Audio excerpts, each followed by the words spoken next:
Okay, so this is just gonna be another video. Basically, on this channel, I've been saying how I want to do more expectationless content recently, like things that are just purely creating for the sake of creating. And so why not do a video where I have no script, no plan. I'm just making this is a video, one of the videos of all time. Also because I'm kind of busy this week and won't be able to record anything on my mic. So no script, busy. This is what I have. I have no idea what to talk about. Oh, well, I'm really happy with like the last couple of videos I've made. The free run one and just like the kind of story time talking about stuff that I've been through videos. Those have been good.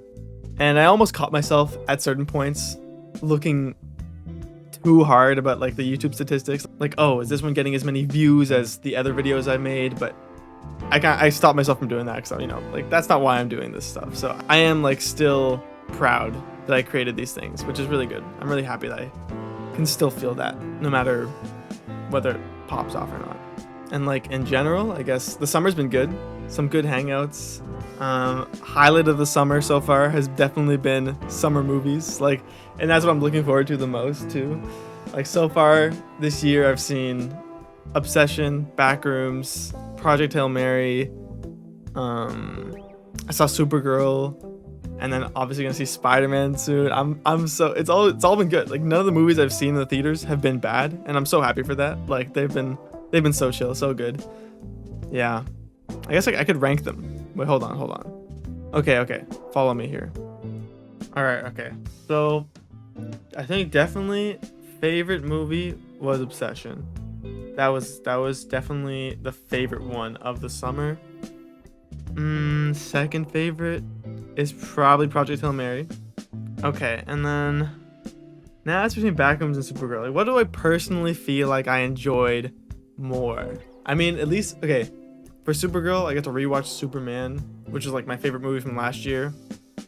And like, I don't think it's as good as that, but I did enjoy it. Like, I enjoyed both these movies, but I think just like from the personal experience I had in the theater, it's like this for me, because Backrooms was brought down a bit for me when I first watched it, just because I was expecting to be more scared by it than I was.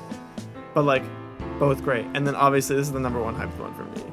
And then yeah, I probably want to see The Odyssey too. And I also heard Death of Robin Hood was good. And I'm a fan of Hugh Jackman. And so I'm so hyped. This is going to be my number one. No matter what happens, this is going to be my number one movie. I'm so hyped for that. Yeah. But yeah, some movies, last year they were great. This year they're great. It's raining right now. I don't know if you can hear the rain, but here, I'll show you. It looks really beautiful. I'm really happy that I'm able to make things that I enjoy. And I'm really happy that I have friends that support me in that. That's a really big thing, If any of my friends are watching, thank you. Thank you so much for just watching the video, telling me what you liked about it, all these small things. They mean a lot. Or even just, clicking that fire emoji. What else can I even talk about? I'm not good at this. I like making scripts. I like writing down things to do.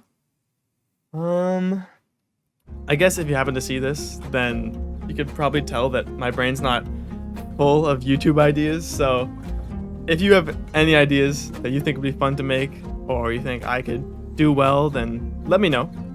Let me know in the comments, and I'll try to make those videos too, because I'm honestly just down to create anything at this point. I've been working on a short film for a couple months, and that's been really fun because I've never made one of those before. And I'm really interested in filmmaking and that type of stuff. And also my job is video editing, and so it's more technical stuff when I'm doing it for work, but it is nice that when I'm making YouTube videos, well, the YouTube videos I make are usually low effort, not super highly edited.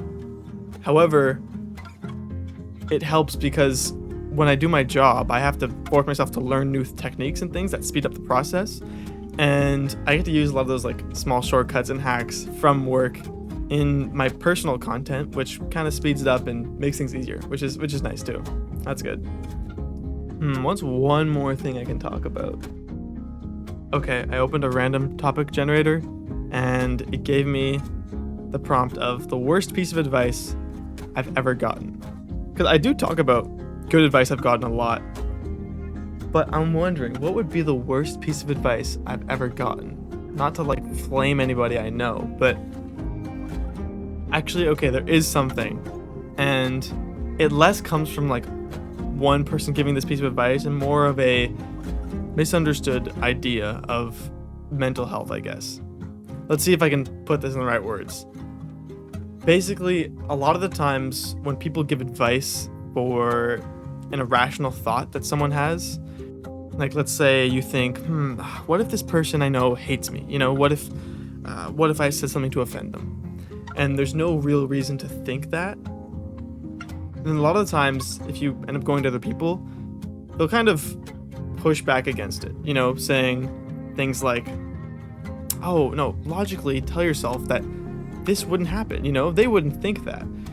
Kind of encourage you to believe that you have to convince yourself that this isn't true, you know, that this intrusive thought that you had about someone else that's irrational is wrong, and you would be wrong to believe it. And although it's true that the thought as a whole is wrong, I've actually been reading some books on intrusive thoughts, and the thing that's come up the most is that the biggest misconception when it comes to these types of thoughts is that proving them wrong is some sort of solution or tranquilizer for them, that they won't react if they have no logical base to react to. And from what I've read, this is untrue. Feeding into these thoughts actually ends up giving it more weight, because by acknowledging that they are a problem in the first place and that they're somehow based in something that needs to be disproven, it invites them into your mind a bit more. Again, going back to what I've read, here, let me look up the book real quick. Okay, the book is called Overcoming Unwanted Intrusive Thoughts, and it's by Martin N. Seif and Sally Winston. This book talks about how the acceptance of these thoughts and acknowledging that they are there yet not responding to them is the primary way of healing from these thoughts.